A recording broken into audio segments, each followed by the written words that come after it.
Hey everyone, welcome back.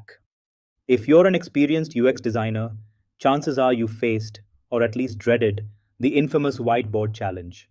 It's one of the most high pressure parts of the UX interview process. But today, I'm going to help you master it. A lot of designers fear whiteboard challenges because they feel like a timed test, but here's the truth. It's not about drawing the perfect wireframe, it's about showcasing how you think.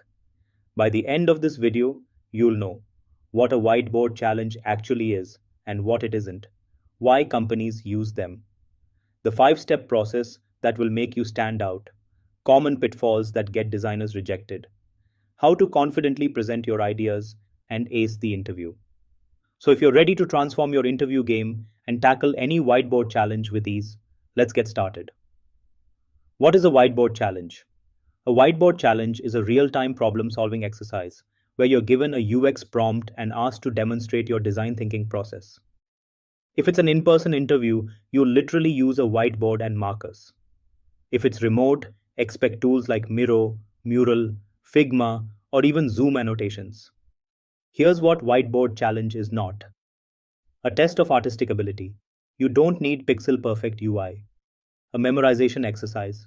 You're not expected to have the perfect answer. A solo exercise.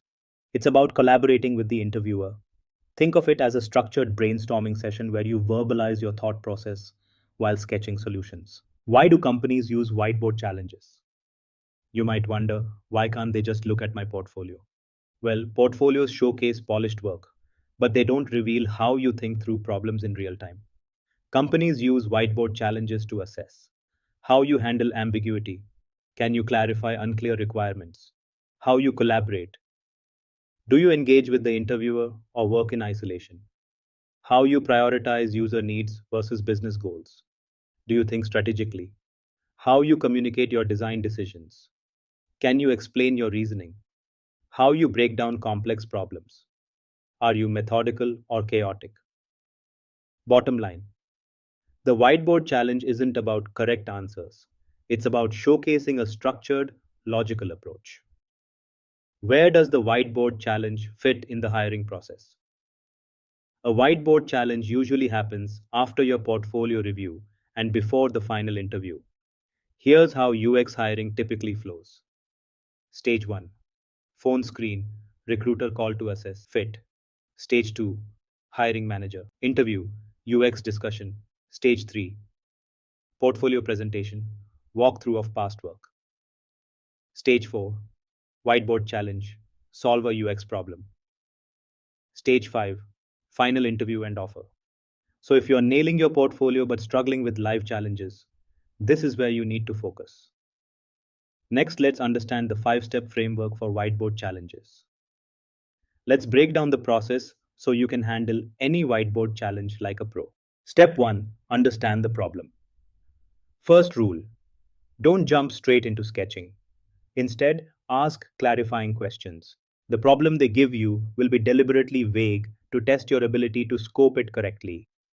Key questions to ask to get good understanding of the problem. Who is the target user? Is this for students, professionals, elderly users? What's the main problem we are solving? Efficiency, accessibility, engagement. What business goals should we consider? Monetization, growth. What are the constraints? Budget, time, tech limitations. Are there existing solutions or competitors? If yes, what's missing? For example, let's say if the prompt is to design a system to help people find their lost luggage at airports. In response, you should ask, are we designing for travelers in general or a specific group like frequent flyers or first time travelers? Why this matters? The interviewer wants to see how you break down ambiguity. They don't expect an immediate answer, they expect smart questions. Step 2: define the user and their needs. Once you clarify the problem, define who you're designing for. Some key steps are: create a quick user persona. What are their goals, frustrations, behaviors? Map their journey. What steps do they take before, during, and after? Identify pain points. What's frustrating them today? Here is an example of a persona. Sarah is a frequent traveler who loses luggage often. She needs a simple, stress free way to locate it without waiting in long lines at the airport. UX isn't just about building features, it's about solving real user problems. Step 3: Brainstorm and prioritize solutions. Once you have understood the users and their needs, it's time to explore multiple solutions before picking one.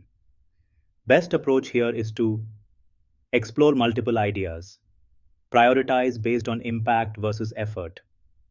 Also consider based on accessibility, business needs, and usability. For example, for the lost luggage solution, you can come up with ideas like Bluetooth enabled, smart luggage tracking, real time airport chatbot for lost items, and instant QR code scanning for quick retrieval. Here is to use impact versus effort matrix to prioritize the best solution. Good designers don't settle for the first idea, they explore multiple paths and justify their decisions. Step 4: Sketch wireframes and user flow. This is not about perfect UI. Use simple sketches, boxes, arrows, stick figures. So, what your wireframe should include: key screens. What are the essential UI elements? Navigation flow. How does the user move through the experience? Call to actions. What are the most critical interactions?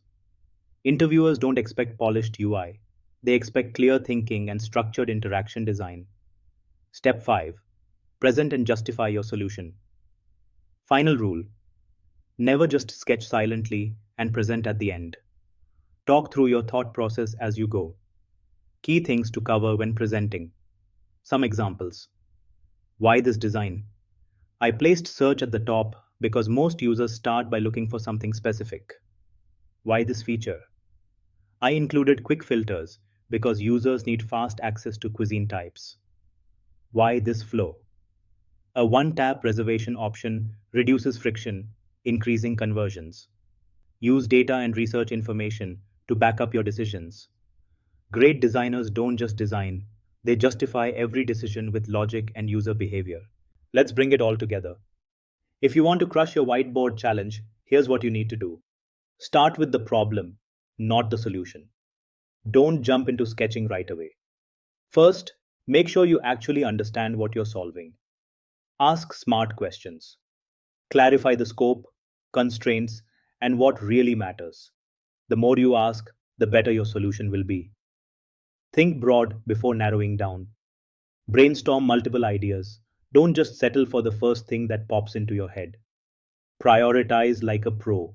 Focus on solutions that have high impact but are also realistic to implement. Map out the user journey. Show how someone moves through the experience. What happens before, during, and after? Sketch fast but with purpose. It's not about pretty UI, it's about communicating ideas clearly. Own your decisions. Present your solution confidently.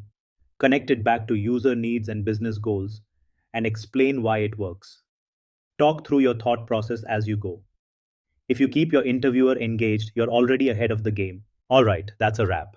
You now have everything you need to tackle a whiteboard challenge like a pro. And if you've got one coming up, go in with confidence, trust your process, and own the room. You've got this. Till then, keep designing, keep innovating, and keep pushing boundaries. See you in the next one.